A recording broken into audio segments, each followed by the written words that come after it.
Let's listen to Putin.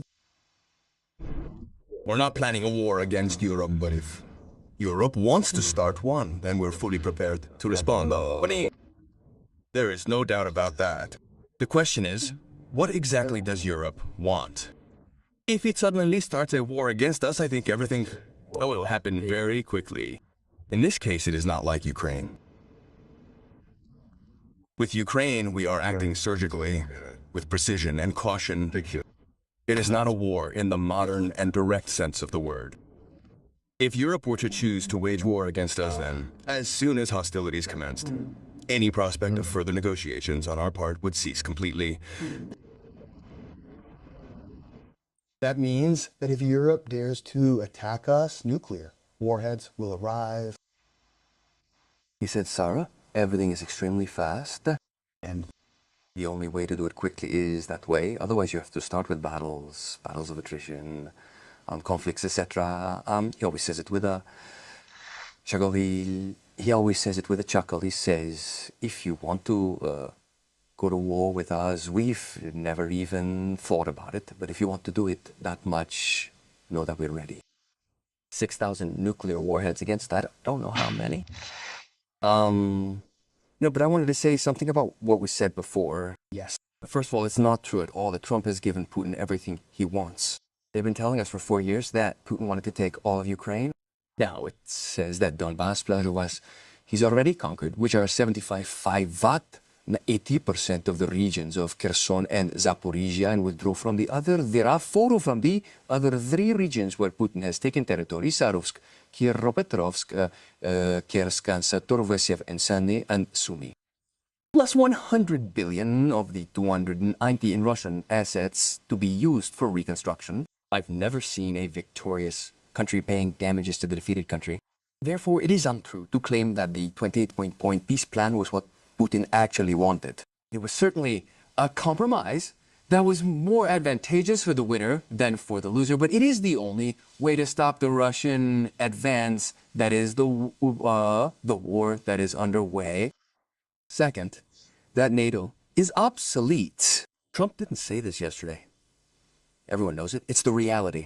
NATO has been obsolete since the fall of the Warsaw Pact, the Berlin Wall, and the Soviet Union. NATO, having no enemies, should have dissolved because it was created to fight the Soviet bloc. It failed. With the Soviet Union gone, the Warsaw Pact disappeared. Andreotti said, what's NATO for? More recently, Macron said the same thing, speaking of NATO's brain death, and Angela Merkel said it.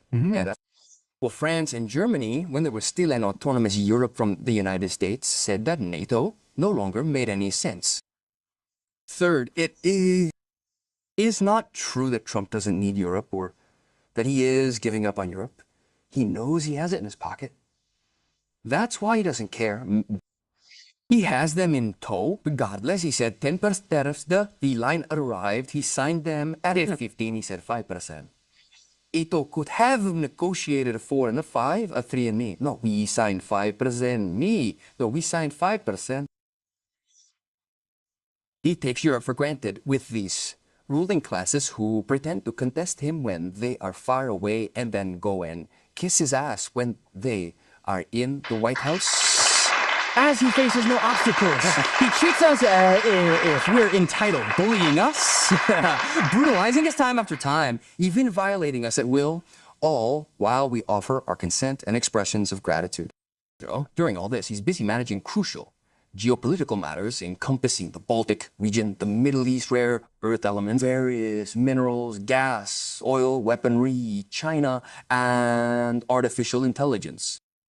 And it is obvious that he cannot talk about these serious issues with the non-serious people, so he talks to the Chinese and the Russians and the BRICS, who certainly give him more problems.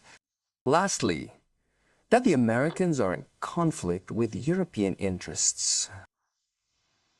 The only new thing is that now Trump is telling us, but before the Americans came at us and brutally damaged us without telling us. That's the only difference. But the war in Ukraine was conceived against Europe, not against someone else, not against Russia.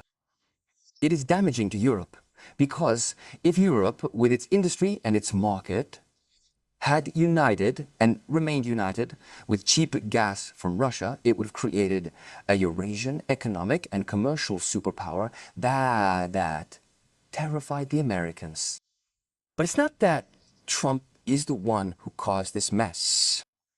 If Trump had been here, the war in Ukraine would not have happened.